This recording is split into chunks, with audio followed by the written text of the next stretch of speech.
이 말씀도 좀 얘기해봐야 될 게 네. 최 목사님. 네네.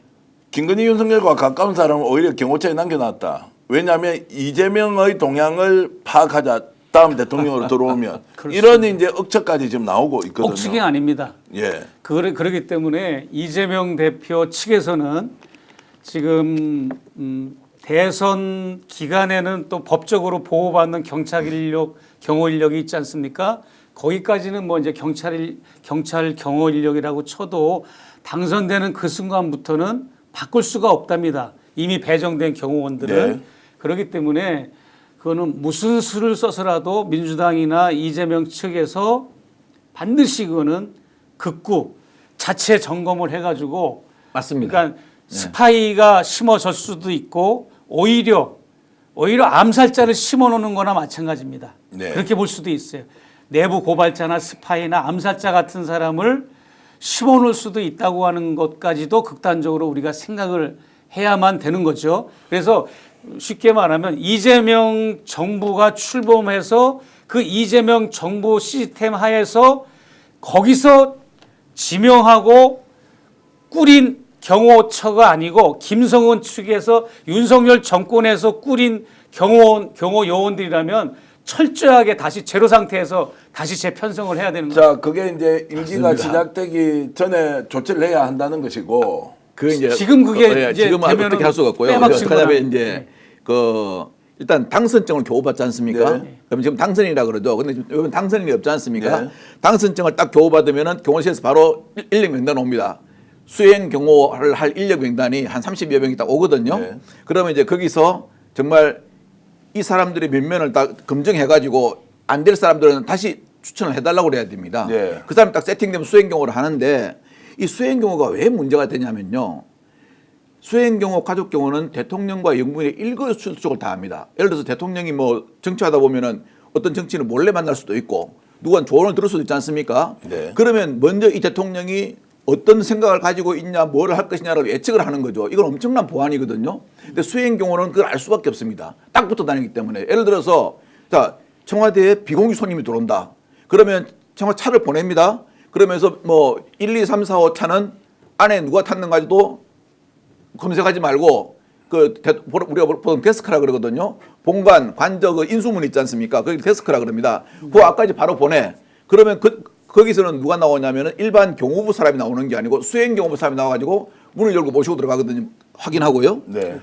그러니까 다 할 수 있는 거죠. 그래서 이렇게 되면은 대통령의 동향, 누구를 만나는가, 그 다음에 대통령이 앞으로 어떤 정책을 할 것인가, 영부인이 누구를 만나는가 싹 다 나가버리게 되거든요. 그래서 이거는 정말 아까 제가 웃으면서 한번 말씀드렸는데 그 윤석열, 김건희 씨가 여태까지 한 것은 가능성이 있는 일을 한 게 아니고 불가능한 일도 일단은 저질러 보는 스타일이라 가지고 저는 아까 우리 최 목사님께서 걱정하시지 않습니까? 뭐 테러라든가 이런 것도 우리가 상식으로 말도 안 되는 소리 하지만 설마 그런 일 우리가 12상 경험 이야기 할 때요. 네.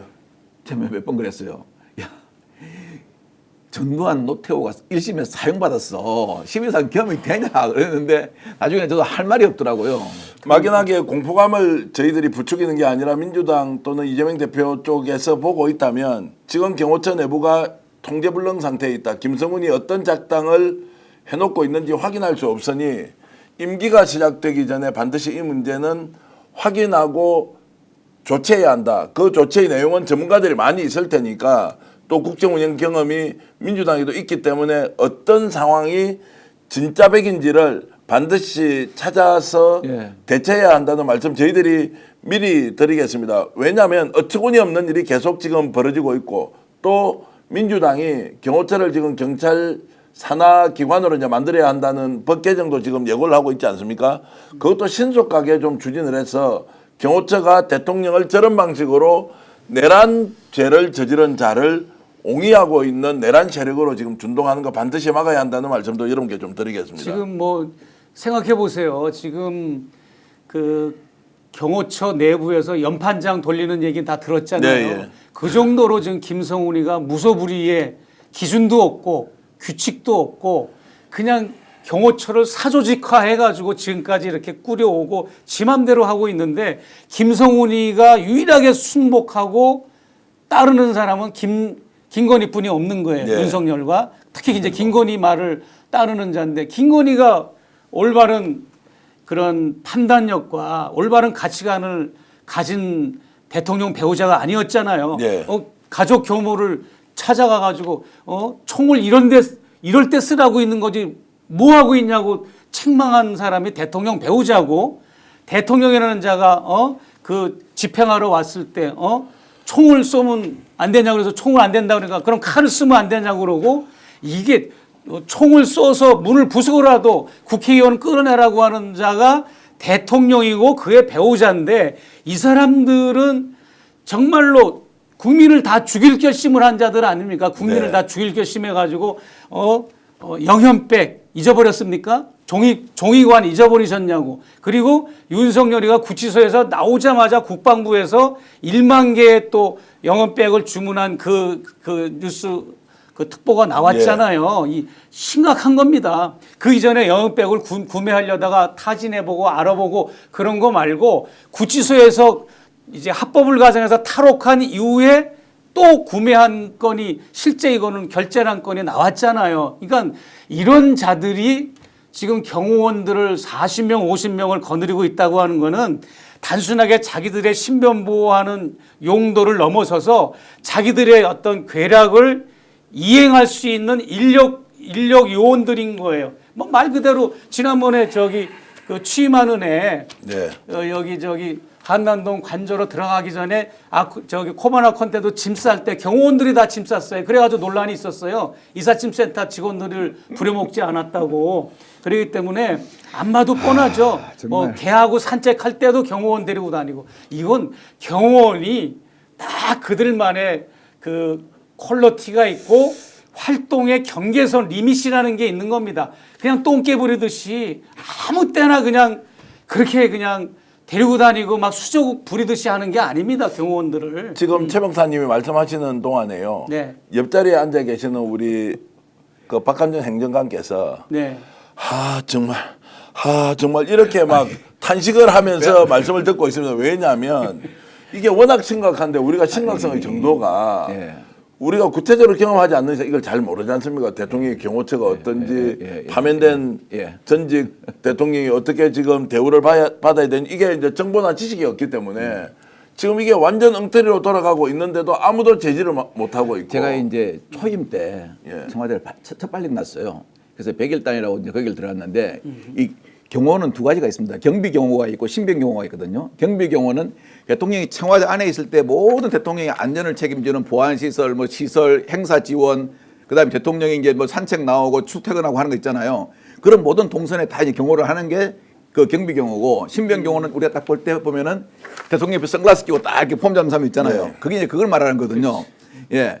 그래서 제가 이제 그걸 총괄 계획을 짜는 사람이 경비작전계장입니다. 예. 그래서 지금 솔직히 저 세종로 1번지에 있는 보안시설 있잖아요. 그때 새로 싹 거의 다 바꿨거든요.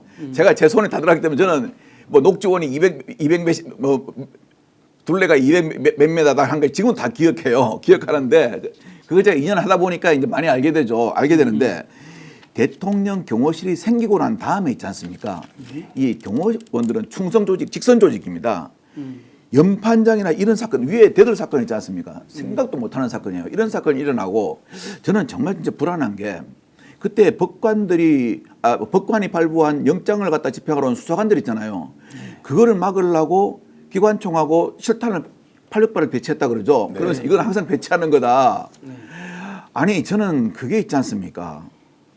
정말 이해가 안 되더라고요. 그 실제 배치하는 거 아니죠? 평소에. 예, 그거는 테러상 발생하면은 그렇죠. 나와서 배치하는데 아니 거기에 영장 가지고 들어온 수사관이 왜 테러범입니까? 네. 그리고 또 한 가지는 그런 사람들이 지금 말입니다. 기본적으로 권총 안에 삽탄을 하거든요. 삽탄을 해가지고 무장을 하고 있어요. 그리고 이 사람들이 차기 대통령 누가 되실지는 모르겠지만 대통령 되시면은 와가지고 우리가 경호하겠습니다. 그러면은 차기 대통령이 이제 든든하다 생각할까요? 아니면 깜짝 놀랄까요? 매우 불안해하게. 예, 그래서 저는 솔직히 이제 저도 이제 지금 저번에 경호실 일났을 때 제가 많이 네. 알지 않습니까? 그때 이제 사람들하고 서로 전화 통화도 많이 하고 그래요. 동지 의식이 있어가지고 옛날에 동료들하고. 그래서 이번에 정말 이제 나오는 인력들을 딱 보고 이거 조금이라도 대통령이 동향이 누설되거나 좀 위에 조금 약간 갸우뚱거린다 그러면 바꿔야 됩니다. 그게 다른 경호 인력 많거든요. 스픽스는 말하는 언론입니다. 대세는 유튜브, 그중에서 스픽스. 좋아요, 댓글, 구독, 알림 설정. 여러분이 저희를 사랑해 주시고 우리가 여러분을 사랑하는 4가지 방법입니다.